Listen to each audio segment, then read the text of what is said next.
Hello, this is a tutorial that will explain how to play a game called The Road to OKC. It is a college softball simulation game that is played entirely on Excel. And here's how you play.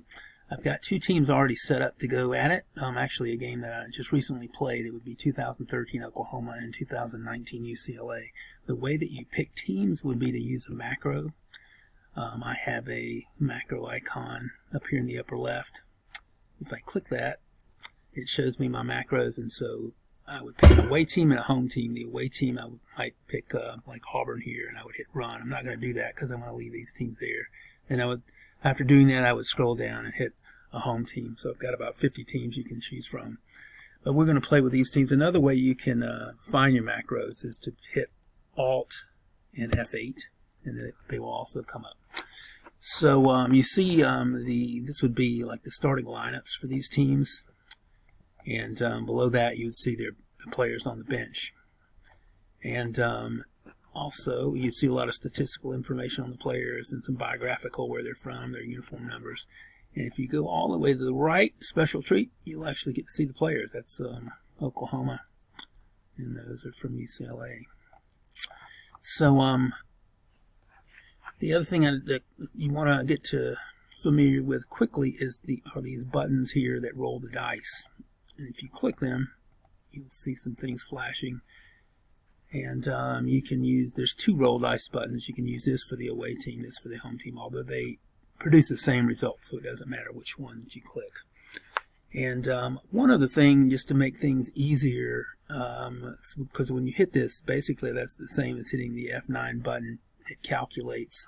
You only want things to calculate when you're rolling dice, so when playing this game, you want to probably go to manual calculations. You would go to File, Options, and I think it's under Formulas here, and you would want to have this button clicked instead of that one. Okay, and so to get the result, I'm at bat. Let's say that Lauren Chamberlain is going to start off the game. You're going to roll the dice, and you will see that she walked. All these other results don't matter. It's only the player who's actually at bat. So if she walks and the next batter is Georgia Casey, then she would walk 2 walks in a row. So you would ignore the other results. And to find other results besides just the result of this plate appearance, you're going to go over these charts to the right. And you would look under this chart when there's an out. Here when there's a possible error, here when there's a possible double play, and then here after any kind of hit. Actually, after a single and a double, since a triple and a home run, you kind of know where the runners go there.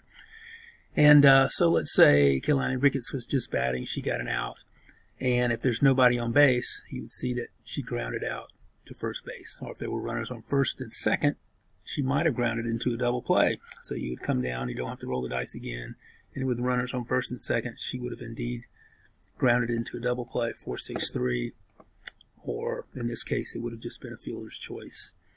And let's see, other possibilities would be if there's an error. It may take me a while to get one of those, so I'm gonna leave that alone. But if you get one of these results over here, the error with a question mark, you would come to this chart and find out if there was one. In this case, there was an E1. In other cases, it might say no, like that one just did. And so there's no error. You would just come back up here and see what the result was. Other possible readings you would get would be wild pitch or pass ball. You would treat them a little bit different. If there's nobody on base and you get a wild pitch, then you would come over to this column and get the final result here in this purple column. If there is a runner on base, that runner would advance 1 base because of the wild pitch or pass ball, and then you would click again. You wouldn't immediately go to see the result here. You would actually have to roll again to get the result. So if that had happened with Chamberlain, then she would have hit a home run after the pass ball or wild pitch. The reason you have to do an extra roll for those wild pitches and hit by the pitch, or excuse me, wild pitch or pass ball, is because that gives the offense or the defense an opportunity to change their strategy. So if you had a wild pitch, run went to third, you might want to bring the infield in. You wouldn't want to find out later after a home run, if that makes sense. So let's see. Other things that happen that are really not part of the plate appearance, they're resolved over to the right here. And those would be things like stolen base attempts, sacrifice bunt, sacrifice squeeze. And so how you conduct those plays are that every player has ratings that are over here in the lineup. That would be speed rating right here, if you can read those. So like Lauren Chamberlain has a speed of B, and Callie Parsons has a speed of A. And they also have a bunting or SH rating, and that's how well they bunt or how often they put down bunts during their season. And then you have a stolen base rating. So this is there's two of them here.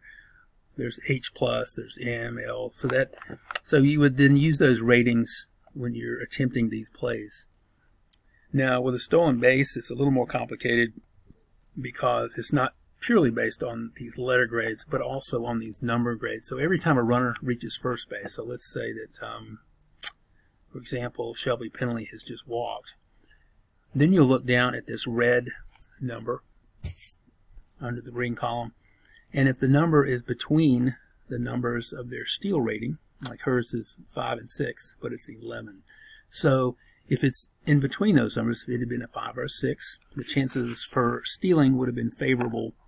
If it's not favorable, then if the result over here of safe is surrounded by asterisk, then she's actually out. So you really want to wait before stealing until the chances are good that they're going to steal.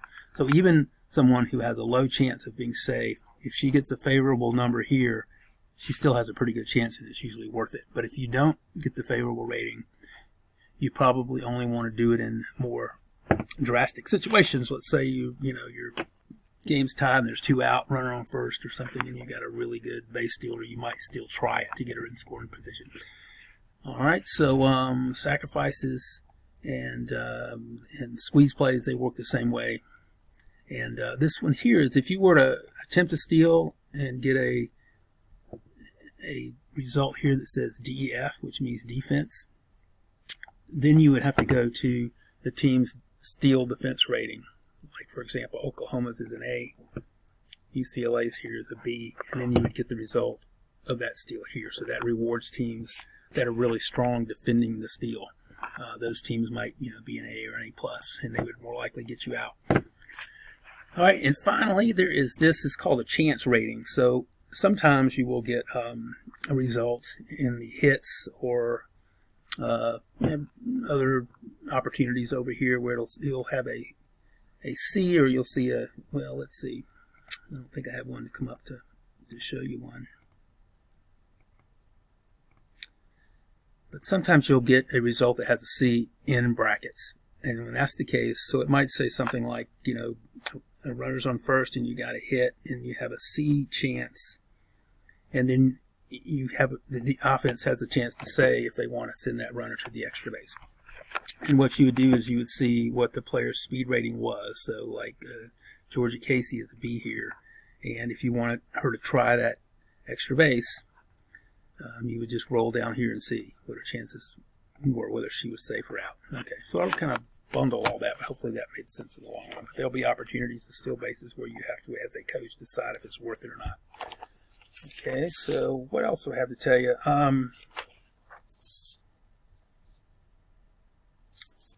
Another situation you'd want to be aware of is the ability to play the infield in.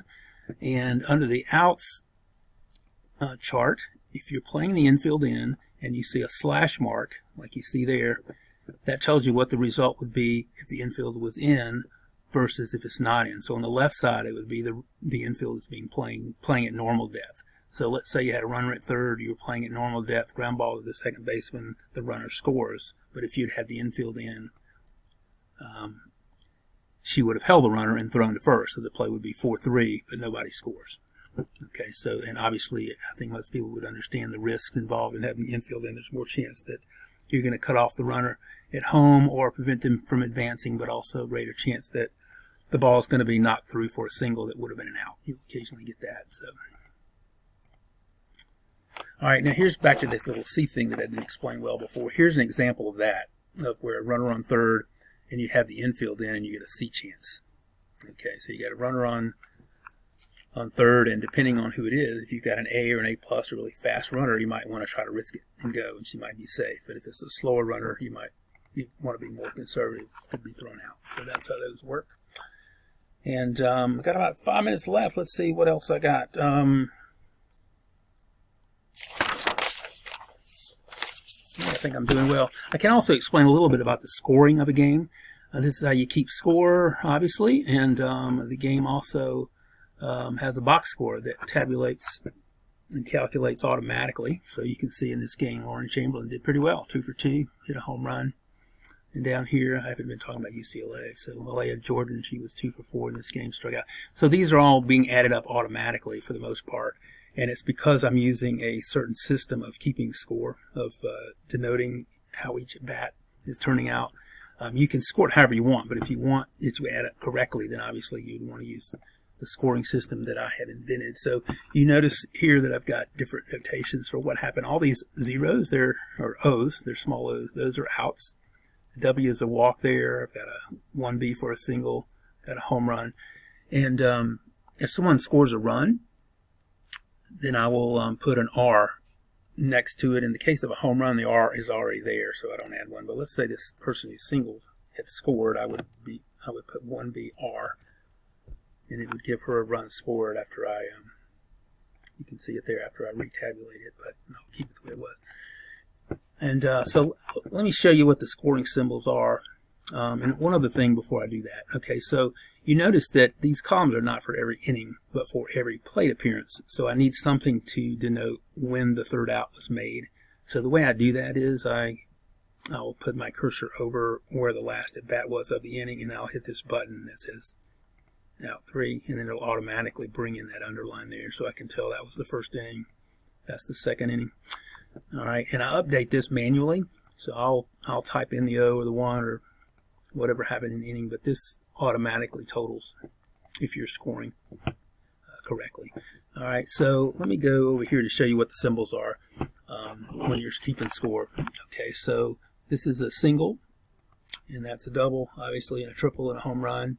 This is a walk. That's an intentional walk. Hit by the pitch, sacrifice hit, sacrifice fly. And here I've got a strikeout, K for strikeout, O for out, E for reached on error, and FC for fielder's choice. And you have to use exactly those letters, although if you want to add a little description to what happened, for example, you could, if you had an out, you can, let's say it was a 6-3 out, ground ball to the shortstop, you can put GO63 and it'll still compute that as an out, as long as there is an O in there that the spreadsheet can read as an out. Same thing for like a pop-up 7 or a fly out. You just need to put the O in there if you are interested in keeping the score. Similarly, for an error, you can put E6 and it'll view it as an error, or you can just go with E, either way. All right, so the other thing is I should have mentioned too, the result of the plate appearance would be on the left, and then on the right, this would be things that explain where runners went. Okay, so you want to keep those results to the left.